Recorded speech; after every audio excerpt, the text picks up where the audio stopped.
Okay, when we deposit in the bank, our deposits are,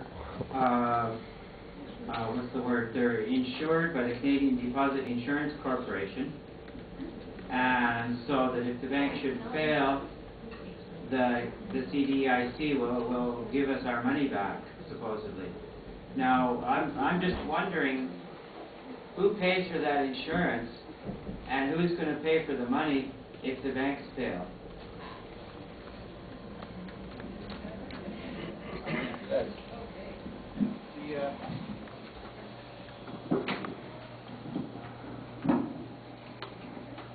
Okay, the Great Depression, there was no backup to banks. So when they failed, everything failed. The banks kind of learned from that, and they came up with their own kind of insurance scheme. Here in Canada, we call it the Canadian Depositors Insurance Corporation. Right? It's a Crown Corporation. They have a website. You can go there and check it out. And what happens is the banks take a small fee every year, as it's just basically an insurance premium, and that's put into a pool to deal with bank failures.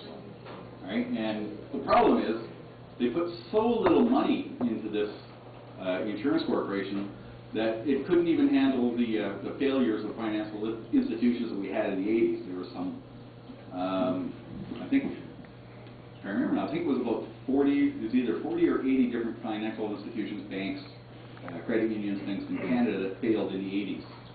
Right, right here in BC, the Bank of BC. Anybody remember that bank? Yeah, correct.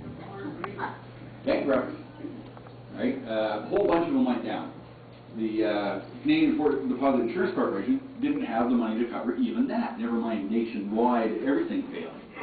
So what happened? Well, the government of Canada went to the banks, borrowed the money to pay the other banks. The commercial banks, not even the Bank of Canada, this was commercial banks. Right? If all the banks failed, the only place for the government to get the money to cover all of these deposits would be the mint, printed. Right? The entire backup for our banking system is the ability of government to create money. Right? And if the banks fail, which they have before and they will again, then the only real backup